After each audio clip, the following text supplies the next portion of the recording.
करतरू ए हो बोलो बोलो ए धन कहे डरतरू नया बारू यही से ऐसे करतरू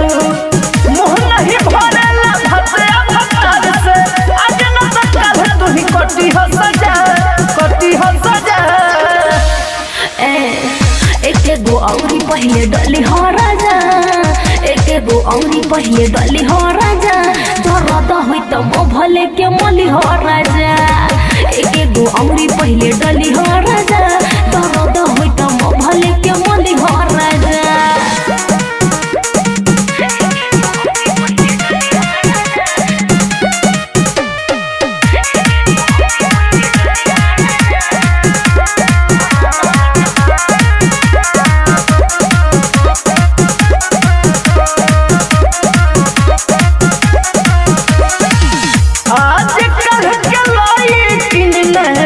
पूछली समेनी कोके अवतारी तुम्हारे में टरेनी सुना हम तो अपना पापा जी के पगड़ी रखनी साँच के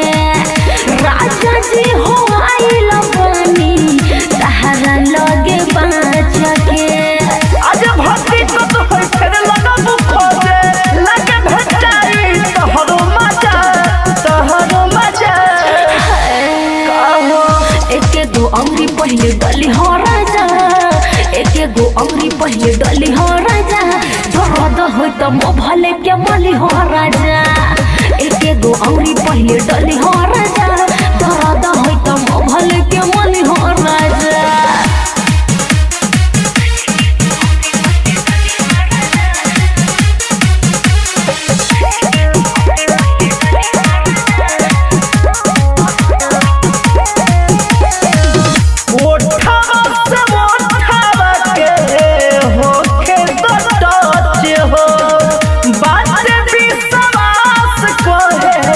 लगबू भेरी मच हो सुना नान है बाऊ मोरया बही गाछे बाजबाने बाबुआ भुवन पिंटू लाल बतिया माने कोना में सुतो से अनजान हो खबो निखर तो दुनिया हो जाई तजा एक गो अमरी लगई ह पिया एक गो अमरी लगई ह पिया दर्द होई त म भले के मली ह पिया एक गो अमरी लगई ह पिया दर्द होई त म भले के मली ह पिया बोलो बोलो ए धन कहे डरतरू नया बारू में ही से ऐसे करतरू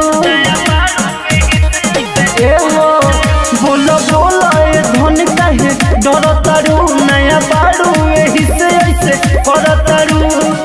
मुँह नहीं भरेला भतिया भतार से आज न सकल तू ही कटी हो सजा एक गो औरी पहले डली हो राजा एक गो औरी पहले डली हो राजा दर्द होई त म भले के मली हो राजा एक गो औरी पहले डली हो राजा दर्द होई त म भले के मली हो राजा माँ अम्बे रिकॉर्डिंग स्टूडियो आमी।